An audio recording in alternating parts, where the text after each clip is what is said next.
지금까지 우리는 인간 삶에서 성공을 거두기 위한 개인의 별의 순간 찾는 법과 그 개인의 마음이라는 세계에 대해 정리해 보았다. 한 개인은 평생 자신이 만든 그 마음이라는 감옥 속에서 살다가 죽는다. 고로 그 마음에 의해서 자신의만의 별의 순간을 성공적으로 만들기도 하고 실패로 만들기도 한다. 이제 그 마음의 보다 깊은 뿌리라고 생각되는 무의식의 까르마, 즉 업의 세계를 이해하기 위해 지금부터 정리하는 시간을 갖도록 하겠다. 보이지 않는 세계인 마음은 어떻게 만들어지는가? 인간의 마음이 생성되는 궁극적인 근원은 각 개인의 까르마로부터 시작된다. 그 까르마는 개개인의 육도윤회적 삶의 축적물들이다. 지금까지 축적된 개인의 까르마로 시작되는 육체.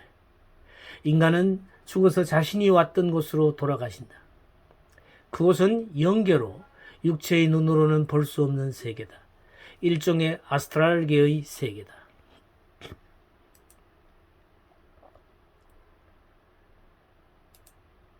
우리말 사람은 죽음 이후의 세계를 본 사람이란 뜻이다.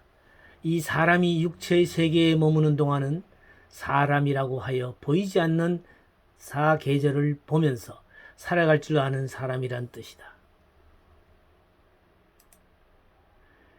인간의 몸은 육체 외에 더 많은 몸이 있다. 육체, 에텔체, 아스트랄체, 그리고 나라는 네 가지 구성체는 모든 사람에게 충분히 이루어져 있습니다. 다섯 번째인 영안은 오직 부분적으로만 이루어져 있습니다. 몸을 둘러싼 이 구성체들을 정리해 나열하면 이 그림과 같습니다. 아트마체, 부띠체, 고살체, 멘탈체, 아스트랄체, 육체 이렇게 볼 수 있는데 현재 우리는 육체만을 보며 살아가고 있죠.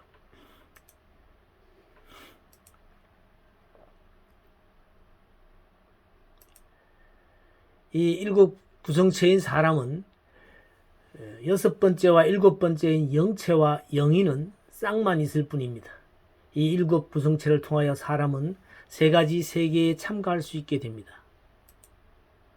사람이 참가하는 이 세 가지 세계는 가슴에는 느낌이 어우러지고 머리에는 생각이 빛나며 팔다리에는 의지가 힘차다.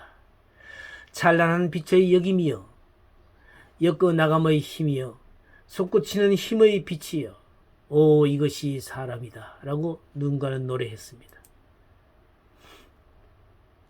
아트마 또는 아트만이라고도 하죠. 아트마 또는 아트만 이것은 범우주령을 의미하며 신성한 모나드를 상징합니다. 이른바 인간의 칠중 구조에 있어서의 제7원리이며 최상의 영혼이라고 볼 수 있습니다.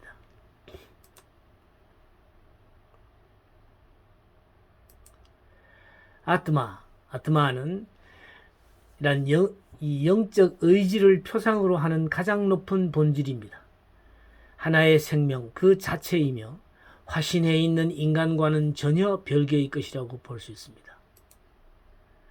보편적이자 절대적인 본질이기도 한 말하자면 아트마는 너무나 고귀하여 인간의 본질이 될 수 없는 것인지도 모르나 궁극의 정점으로서 최상위에 두는 것입니다.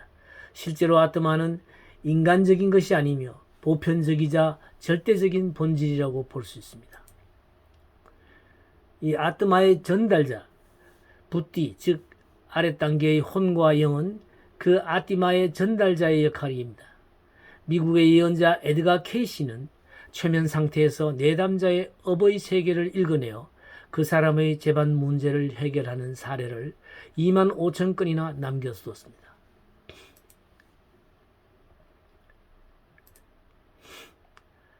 버지니아 비치의 기적의 사나이라고 불리기도 했던 이 에드가 케이시의 버지니아 비치의 기록천에는 케이시에게서 영향을 받은 3만 명 이상의 사람들에 대한 세세한 기록이 보존되어 있습니다. 에드가 케이시는 1877년 켄터키 허킨스빌 근교의 농부의 아들로 태어나 시골 학교에 9년을 다니고 책방 점원, 보험 세일즈맨이 되었습니다. 21세 때에 후두염에 걸려 목소리가 나오지 않게 되었습니다. 1년 동안 부모님의 집에서 아무것도 하지 못하고 무기력하게 지내게 되는데요. 그러다가 사진사 직업을 선택하게 됩니다. 사진관 보조로 일하던 중 하트라는 떠돌이 연예인 겸 최면술사의 최면 암시요법으로 치료를 시도하게 됩니다.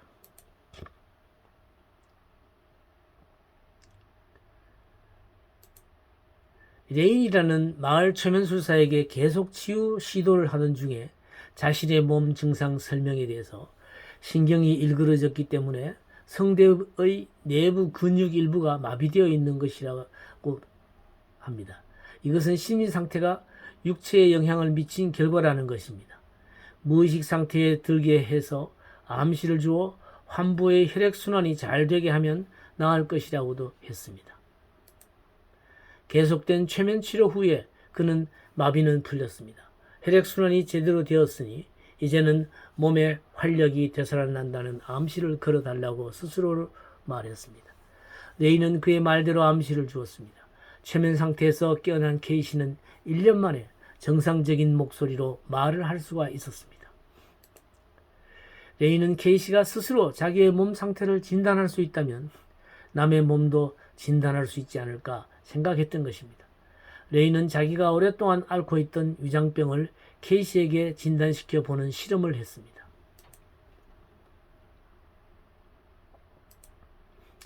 케이시는 약과 식사와 운동이 포함되는 치료법을 말해 주었습니다. 레이는 케이시가 지시한 치료법을 그대로 실천해서 3주 후에는 증상이 뚜렷이 개선되었습니다.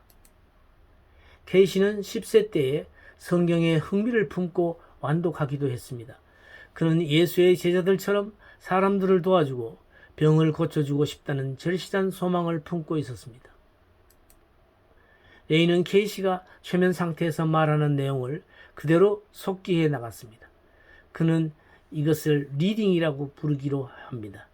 케이시 리딩에서 머리는 남쪽으로, 발은 북쪽으로 향해 눕는 것이 더 좋다는 사실이 판명되게 됩니다.